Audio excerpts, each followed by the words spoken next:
1er juin 2025, peuple d'Afrique, recevez nos salutations comme d'habitude. 6 points essentiels, c'est ce que moi je retiens de cette frappe chirurgicale de son Excellence le président du Niger, chef de l'État, son Excellence le général Abdourahmane Tiani. Ah, je vous dis, c'est vraiment aussi un expert dans le domaine de la communication. Pour en tout cas, les impérialistes et leurs larbins, ceux qui pensent que non, les militaires de l'AS là, ou bien les militaires en Afrique sont des gens qui ne sont pas des intellectuels autres. Pour eux, ils sont les seuls intellectuels. Les mercenaires politiques se trompent lourdement. Il y a des éminents intellectuels au niveau de nos forces de défense et de sécurité. La connaissance de l'histoire, la maîtrise d'une bonne partie de l'histoire par le général Abdourahmane Tiani, il y a très peu de mercenaires politiques qui savent faire autant. Maintenant, nous avons tout dit que nous, notre problème, ce n'est pas une question de militaires ou de civils. C'est une question de patriotes. Aussi que vous trouverez des traîtres chez les civils, vous pouvez en trouver aussi au niveau de l'armée. Aussi que vous trouvez des patriotes au niveau de l'armée, vous pouvez les trouver aussi au niveau des civils. Donc la question pour nous, c'est une question de patriotisme, point barre. Que l'on soit civil, que l'on soit militaire, je ne sais pas, que l'on soit religieux, que l'on soit de quel bord, il faut aimer tout simplement sa patrie, être prêt et être engagé réellement à défendre les intérêts de la patrie. C'est ce qui compte pour nous. Le général Abdourahmane Tiani, vous savez, il pouvait rester chef de la garde présidentielle et gagner tout, avec des gens comme les Bazoum et autres. Les généraux Salif Modi, oui, mais ce sont des officiers généraux, ils pouvaient tout gagner. Mais ce qu'ils ont regardé, c'est la patrie. Et j'ai tellement apprécié cette sortie du général Abdourahmane Tiani. C'est ce qu'on appelle un intellectuel. Tout est dit, tout est détaillé, avec des noms à l'appui. On ne lui donne pas, il ne met pas de code. Des noms, il cite des gens, il cite des pays, il cite les endroits, et encore il donne des dates. Ah non, bravo. Bravo au général Abdourahmane Tiani et surtout bravo au service de renseignement de l'AS et ici du Niger pour ce travail énorme abattu. Donner des dates. Jusque là, moi j'attends les médias propagande essayer de dire qu'on va démentir ça ou ça. Tentez, il va sortir avec d'autres arguments et vous allez mordre la poussière. Jusque là, c'est silence radio. Et alors, les Africains qui suivent aveuglément ces impérialistes, ne vont-ils pas se réveiller? Ne vont-ils pas qu'il est temps, ne vont-ils pas se dire qu'il est temps qu'on regarde aussi notre peuple? Que maintenant ça suffit, que nous avons assez encaissé. Ici, ce sont des Africains qui tombent. Donc c'est important pour ces Africains qui sont encore égarés. Ces Africains qui travaillent encore pour les intérêts de leurs maîtres colons. Nous, ils ne sont pas nos maîtres, tout sauf ça. Nous avons dit que nous résumons ça en 6 points. 6 points. Sinon, c'est une interview qui, de plus de 3 heures. Ah, c'est un général, lui, il est très dynamique aussi. Il est très dynamique. Sur plus de 6 heures. Mais le premier point, ce que nous retenons, c'est que l'interview porte essentiellement, je peux dire à 90%, j'estime, à 90% sur des questions sécuritaires. Les questions sécuritaires et les ingérences des puissances impérialistes contre les pays de l'AS. Donc moi j'estime à 90%. Ça portait largement sur les questions de sécurité. C'est pourquoi, et même les autres points, nous allons retrouver les questions de sécurité. À l'entame de l'interview, j'ai remarqué, parce que j'ai écouté ça à 2 reprises, 2 fois, les larbins, les vassaux des impérialistes étaient venus dans les commentaires brou, monsieur le président, sortez de l'histoire et autres. On a appris simplement aux vassaux, aux larbins, qu'il ne faut jamais aimer l'histoire. Ah non, non, non. Et là, ils ont régné leur passé. Des gens qui n'ont pas d'histoire, où est-ce qu'ils veulent aller? Et c'est un arbre peut-il tenir sans ses racines? Sans les racines, qui devient un arbre? Ça devient un trou en bâti, c'est tout. Il faut être bien enraciné dans ses valeurs pour faire beaucoup plus de feuillage, avoir un avenir prospère. Président Tchani, nous sommes les passionnés d'histoire. Ça nous permet de lire, de comprendre, de découvrir le logiciel de ces gens. Surtout ce que vous avez dit sur la prise d'otages en Arabie Saoudite. Nous avons aimé. Ils ont les mêmes logiciels, les pompiers pyromanes. Ce sont eux qui ont attaqué en Libye. Ce sont eux qui sont fait appeler dans l'espace AS qui vont combattre le terrorisme. Aujourd'hui, ce sont eux qui soutiennent les terroristes. Ce sont eux qui font leur communication. Les pompiers pyromanes. Très bon exemple. Et pendant que le président Abdraman Tchani parle de la sécurité, certains endocolons qui n'ont rien compris de ce qui se passe, qui n'ont rien compris de ce qui se joue dans ce monde. Ah, maintenant, parlez-nous des projets. Qui va vous parler des projets? Vous-même parlez des projets? Vous avez des projets pour votre pays? Quel est votre projet pour que les pays africains puissent se libérer du joug de l'impérialisme? C'est ça le vrai projet pour tout Africain. Quel est votre projet pour que l'Afrique s'émancipe? Quel est votre projet pour que l'Afrique soit totalement souveraine? Quel est votre projet pour que l'Africain lambda soit respecté en tant qu'un homme? Il doit avoir la même valeur existentielle que les autres peuples du monde. Quel est votre plan? Rien. Cravate, parler bien français, manger avec une cuillère, une fourchette et un couteau. C'est ça leur projet. Et dans ça, ils disent, maintenant nous on est civilisés. Mais vous connaissez un seul individu sur Terre qui n'est pas civilisé? La civilisation, c'est la manière de vivre et de penser d'un peuple à un moment déterminé de l'histoire. Chaque peuple a sa façon de vivre, sa façon de voir les choses. Ne pas refuser la manière de l'autre ne fait pas de vous un abruti, ne fait pas de vous un barbare. Loin de là. On connaît les barbares sur Terre. Ceux qui font le plus de guerres, ceux qui ont fait les guerres mondiales, ceux qui ont utilisé des armes nucléaires, des armes de destruction massive, ceux qui continuent d'entretenir des foyers de tension un peu partout dans le monde, ils sont connus. Ce sont eux qui sont civilisés. Jusqu'à quand certains Africains ne vont pas sortir de certains logiciels. Si vous avez le véritable projet pour l'Afrique, c'est de libérer l'Afrique, point barre. C'est de redonner à l'homme africain sa dignité. C'est de redonner confiance à l'homme africain. C'est de montrer A plus B que l'homme africain a une histoire. Il a participé à l'histoire, il a écrit son histoire. Et que l'homme africain va réécrire à nouveau son histoire. C'est ça le véritable projet pour tout Africain. Et non pas venir avec des ONG fantômes. Vous avez vu ces révélations sur la Croix-Rouge du Bénin, du Niger, et même du Bénin. Ce sont ces structures qu'on nous envoie. Mais vous avez entendu les révélations du général Abdraman Tchani? C'est tout simplement surprenant. Surprenant. Et ce que moi je retiens en deuxième position, j'ai dit 6 points. Le second point, il dit que le terme terrorisme est révolu. Nous on en a parlé plusieurs fois. Que le terme terrorisme est révolu. Ce ne sont pas des terroristes, c'est des auxiliaires du néocolonialisme. Des agents recrutés, financés, entretenus, protégés pour des objectifs néocolonialistes. C'est tout. Nous disons encore, mais auxiliaires même là, c'est encore sauver leur tête, c'est des mercenaires tout simplement. Des mercenaires purement et simplement.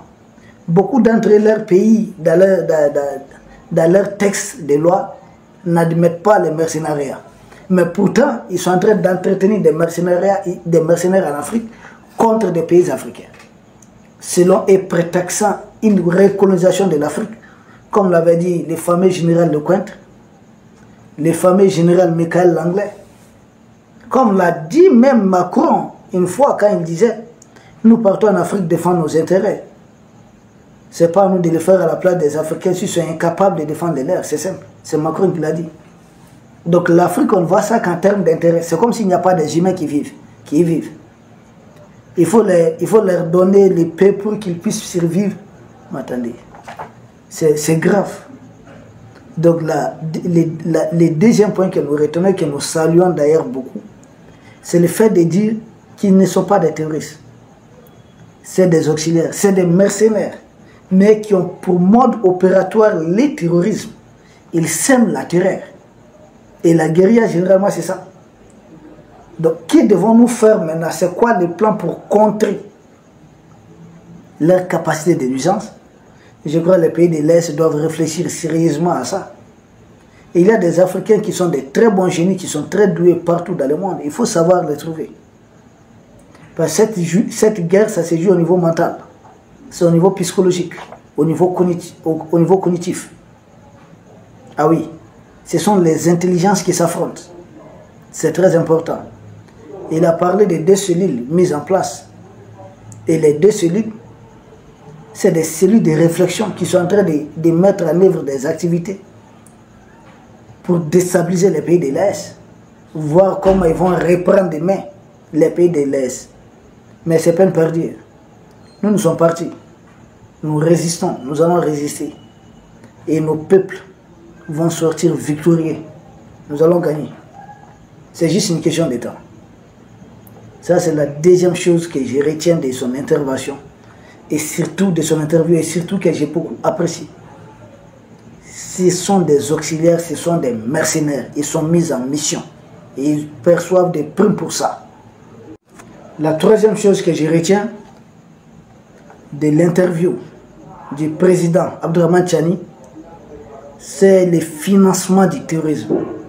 Et il avance des dates, les noms des localités. Tout est détaillé. Comment ils ont transporté 400 hommes. Premièrement, amené encore 350 hommes. Et du 21 au 24 avril, comment les 400 hommes ont été acheminés. Les financements, ce qui a été coordonné à Abuja, la DGC, l'Organisation internationale de francophonie, la Croix-Rouge du Niger, des délégations de chez Ouattara et de chez Patrice Talon. Vous savez, dans cette histoire, ne cessera que quand chacun goûtera à la sauce des attaques terroristes, quand chacun comprendra qu'il faudrait combattre les terroristes, quand chacun comprendra que les terroristes, nul n'a le monopole de leurs actes, que c'est des gens qui sont dangereux, qui peuvent se retrouver partout, que c'est des chiens méchants qui ont été dressés, et que dans cette vie, chacun s'est dressé un chien. C'est très grave, mais je pense comme ça. Il faudrait que tout le monde se mette ensemble pour combattre le terrorisme. Tant qu'on pensera que c'est quelques pays qui doivent combattre le terrorisme, nous avons encore du chemin à faire. Je sais que vous comprenez ce que je suis en train de dire. Le terrorisme ne prendra fin que chacun comprendra la nécessité de le combattre, de venir à bout du terrorisme. Donc, ce que j'ai retenu à ce niveau, ils ont reçu beaucoup de financement. Et avec une promesse d'un fonds illimité. Tant qu'ils peuvent mener des opérations, les fonds doivent continuer de couler à flot. Et là, les maîtres terroristes se frottent la main. Donc, il y a cette garantie.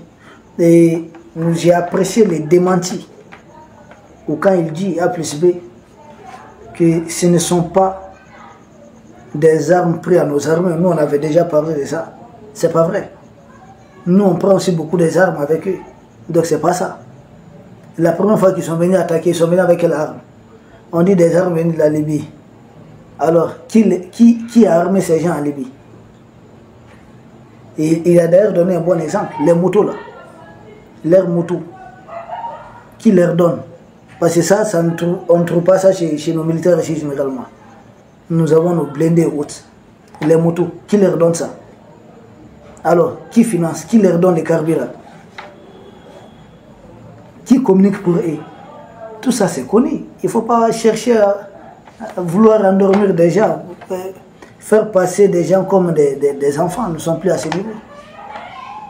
Et la quatrième chose que j'ai aussi retenu, le quatrième élément, j'ai parlé de 6 points. Le quatrième point, ce que j'ai compris, c'est que cette guerre sort du cadre de l'AES dorénavant. Il y a des attaques de Bénin, même si on laisse entendre qu'il y a des accords. le Bénin abandonnant une portion de son territoire entre les mains de ces gens prétextant à une profondeur stratégique, c'est que la France même n'en a pas, selon les dires du général Tchani. Mais ça sort du cadre parce que les financements, il a parlé de qui? Des gens de l'Oncle Sam, des gens de chez Macron, qui étaient présents pour le financement des opérations des terroristes. Or, dès que ces pays impérialistes sont impliqués dans des opérations contre les pays de l'Est, ça sort du cadre. Ce ne sont plus des terroristes, des mercenaires qu'on envoyait simplement combattre dans les pays de l'Est, mais c'est des mercenaires qui sont dorénavant financés ouvertement par certains pays. Ce n'est caché des personnes. Et les financements, même les drones qui ont été achetés, l'exemple le plus frappant qu'il a donné, c'est le camp du Nigeria qui a été détruit suite à une attaque de drones massifs. Mais est-ce que les militaires nigérians savent comment leur base a été détruite? C'est pourquoi il faudrait communiquer. Ceux qui parlent anglais, il faudrait communiquer. Il faut qu'on multiplie la communication. Il faut trouver des cadres. Comment communiquer avec les populations de ces pays. Qu'ils comprennent qu'ils ont à la tête de leur pays un mafieux. Tinubu? Non mais il est très grave, Tinubu, il s'en fout. Pour lui, peu importe la couleur des affaires, il faut qu'il fasse ses affaires, c'est tout.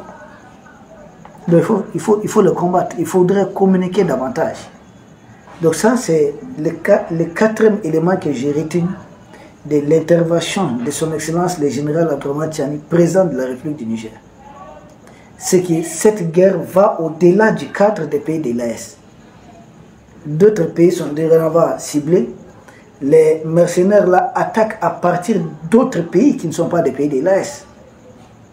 Donc traversent des frontières. Donc sont entretenus ailleurs. Oui. Le cinquième point, le cinquième élément que je retiens de l'intervention du président Tchani, c'est le cas de certaines ONG et certains organismes spécialisés, sans doute des Nations Unies. Et c'est là qu'il a évoqué pour une première fois la principale raison pour laquelle ils ont fermé les bureaux du CICR Croix-Rouge au Niger. Les services de renseignement du Niger disent avoir alors repéré, détecté une réunion et avoir le contenu de la réunion, que les opérations qui devaient être financées à hauteur d'autour d'1 milliard, les CICR du Niger étaient engagés. Donc voyez à quel point certaines structures, et c'est le cas de beaucoup des ONG, n'oubliez pas que le Niger a mis beaucoup d'ONG dehors. Et pourquoi? Il n'est pas entré dans les détails de ce que ces ONG faisaient directement. Mais là, tout le monde comprend. On comprend tout de suite. Qu'est-ce que ça donne, peuple d'Afrique? Mais est-ce qu'on a même besoin de nous dire tout ça? Des ONG d'autres pays qui disent venir chez vous, faire ceci, faire ce boulot, faire ce travail. Mais comprenez pour qui roulent ces ONG? C'est pas sorcier, ce n'est pas compliqué à comprendre. On ne va pas nous attarder longtemps dessus. On sait pourquoi. Et ceux qui ont eu l'expérience de travailler entre les mains de ces ONG, certains de ces ONG, les rapports qu'on remonte, généralement, où vont finir ces rapports? Entre les mains de qui? Point d'interrogation. Peuple d'Afrique, le sixième élément, le dernier point que je retiens de cette interview du président, son Excellence Abdourahmane Tiani, c'est le cas de la Chine. Et nous appelons nos partenaires chinois à revenir, à revoir certaines choses. Parce qu'il a laissé entendre qu'il devait, pour eux aujourd'hui, il s'agit de défendre leurs intérêts. Même s'il faut trouver un terrain d'entente avec ces badauds qui sont de l'autre côté, pour qu'ils ne s'attaquent pas au chantier détenu par sans doute les ressortissants chinois. Donc les restes, ils ne s'en mêlent pas. Non, c'est pas comme ça. Et je pense que le général Tiani demande aux partenaires chinois d'être beaucoup plus fiables et d'accepter surtout les transferts de technologies. C'est ce que je retiens. Donc, ce sont nos partenaires. Hein. Ils sont, on ne va pas les mettre sur le même pied d'égalité que les Emmanuel Macron et autres. Ce sont nos partenaires. J'espère qu'on va trouver un terrain d'entente. Parce que ceux qui les combattent sont les mêmes qui nous combattent.